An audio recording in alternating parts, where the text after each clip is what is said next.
Top 5 investment option जहां पर आप शॉर्ट टर्म के लिए इन्वेस्टमेंट कर सकते हैं और अपने इन्वेस्टमेंट पर अच्छे खासे रिटर्न्स भी कमा सकते हैं। और वो कौन कौन से इन्वेस्टमेंट ऑप्शन है बताने वाला हूं आज के इस वीडियो में। जब भी स्टॉक मार्केट में क्रैश आता है तो हम लोग सोचते हैं कि इन्वेस्टमेंट करना चाहिए, लेकिन यहाँ पर बहुत बड़ी प्रॉब्लम ये होती है कि अगर हम लोग स्टॉक मार्केट में इन्वेस्टमेंट करते हैं और हमारे इन्वेस्टमेंट करने के बाद में स्टॉक मार्केट में और भी ज्यादा गिरावट आती है तो हमने जो इन्वेस्टमेंट किया है उसके ऊपर भी हम लोगों को लॉस हो सकता है और ऐसा होने के चांसेस बहुत ही ज्यादा होते हैं। और जब भी मार्केट में ऐसा डाउनफॉल दिखाई देता है तो बहुत सारे लोग इन्वेस्टमेंट करने के लिए 10 बार सोचते हैं कि इन्वेस्टमेंट करना है कि नहीं करना है। तो ऐसी सिचुएशन में अगर आप पैसे अपने पास रखते हैं और इन्वेस्टमेंट नहीं करते हैं तो आपको बहुत ज्यादा लॉस होता है। और अगर आप लॉन्ग टर्म के लिए इन्वेस्टमेंट नहीं करते हैं तो आपको definitely short period of time के लिए इन्वेस्टमेंट करना चाहिए। तो शॉर्ट टर्म में इन्वेस्टमेंट करने का बहुत ज्यादा फायदा होता है और यहाँ पर अगर आप शॉर्ट टर्म में इन्वेस्टमेंट करते हैं आपके कैपिटल की सेफ्टी होती है और तो और आपके कैपिटल पर आपको इंटरेस्ट भी मिलता है। तो चलिए जानते हैं वो कौन कौन से इन्वेस्टमेंट ऑप्शन है जहां पर आप शॉर्ट टर्म के लिए इन्वेस्टमेंट कर सकते हैं और इस पर अच्छे खासे रिटर्न कमा सकते हैं। सबसे पहला इन्वेस्टमेंट ऑप्शन जहां पर आपको डेफिनेटली इन्वेस्टमेंट करना चाहिए वो है पोस्ट ऑफिस का टाइम डिपॉजिट अकाउंट। अगर आप पोस्ट ऑफिस के टाइम डिपॉजिट स्कीम में इन्वेस्टमेंट करते हैं तो यहाँ पर आपको 90 डेज से लेकर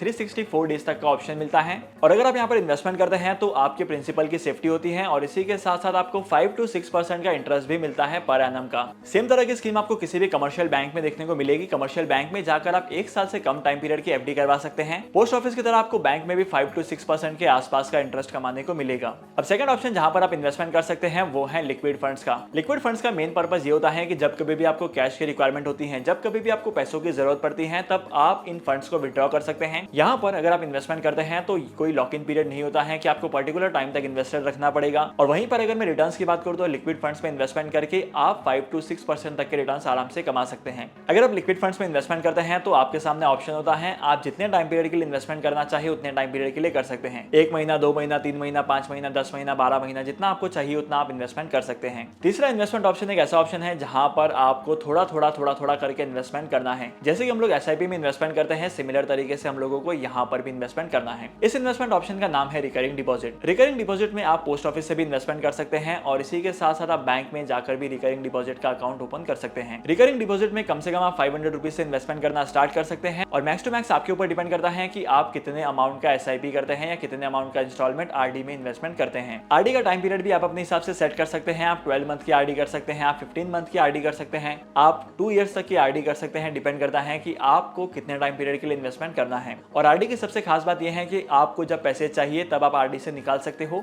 आपके प्रिंसिपल का कोई भी नुकसान नहीं होगा। और एडिशनली आपने जितने भी टाइम पीरियड के लिए इन्वेस्टमेंट किया है उसके ऊपर आपको रिटर्न्स भी मिलेंगे। इसके बाद अगला इन्वेस्टमेंट ऑप्शन निकल कर आता है डेट फंड्स का। म्यूचुअल फंड की स्कीम की तरह ही डेट फंड की स्कीम भी होती है जहां पर कोई लॉक इन पीरियड नहीं होता है और यहाँ पर इन्वेस्टमेंट किया जाता है तो सिर्फ और सिर्फ डेट फंड्स में, मतलब गवर्नमेंट बॉन्ड्स में, कॉर्पोरेट बॉन्ड्स में, टी बिल्स में, और यहाँ पर बहुत सारे ऐसे ही इन्वेस्टमेंट ऑप्शन होते हैं। अगर आप डेट फंड में इन्वेस्टमेंट करते हैं तो सबसे पहला फायदा ये होता है कि आपको लिक्विडिटी मिलती है। कहने का मतलब यह है कि जब कभी भी आपको पैसों की जरूरत पड़ती है तब आप अपने इन्वेस्टमेंट के स्टेक को विड्रॉ कर सकते हैं। और डेट फंड्स में इन्वेस्टमेंट करने की दूसरी खास बात यह है कि डेट फंड्स में आपको रिटर्न्स भी बहुत अच्छे मिलते हैं। ऑन एन एवरेज 1 साल में आप 12% के आसपास के रिटर्न जनरेट कर सकते हैं इस स्कीम में इन्वेस्टमेंट करके। और last but not the least आप इन्वेस्टमेंट कर सकते हैं ओवरनाइट फंड्स में। बेसिकली ओवरनाइट फंड्स में बड़े बड़े अमाउंट का इन्वेस्टमेंट किया जाता है और यहाँ पर इन्वेस्टमेंट सिर्फ 1 या 2 दिनों के लिए किया जाता है। अगर आप इस स्कीम में इन्वेस्टमेंट करना चाहते हैं तो समझने वाली बात यह है कि आपको बड़े अमाउंट का इन्वेस्टमेंट करना पड़ेगा। यहाँ पर आपके रिटर्न के परसेंटेज कम होते हैं लेकिन जो अमाउंट होता है वो बहुत ज्यादा बड़ा होता है, तो इसकी वजह से आपके प्रॉफिट भी मल्टीप्लाई हो जाते हैं। तो शॉर्ट पीरियड ऑफ टाइम के लिए अगर आप इन 5 इन्वेस्टमेंट ऑप्शन में भी इन्वेस्टमेंट करेंगे तो आपको बहुत ही ज्यादा फायदा होगा। और सबसे खास बात यह है कि अगर आपको आपके इन्वेस्टमेंट के पोर्टफोलियो को डाइवर्सिफाई करना है तो आपको लॉन्ग टर्म के साथ साथ शॉर्ट टर्म के लिए भी इन्वेस्टमेंट करना चाहिए और ऐसा करके अपने इन्वेस्टमेंट के पोर्टफोलियो को डाइवर्सिफाई करना चाहिए। अगर आपको इन सभी चीजों के बारे में डिटेल में जानना है तो मुझे कमेंट सेक्शन में जरूर बताना, इन सभी के ऊपर मैं इंडिविजुअल वीडियोस लेकर आऊंगा।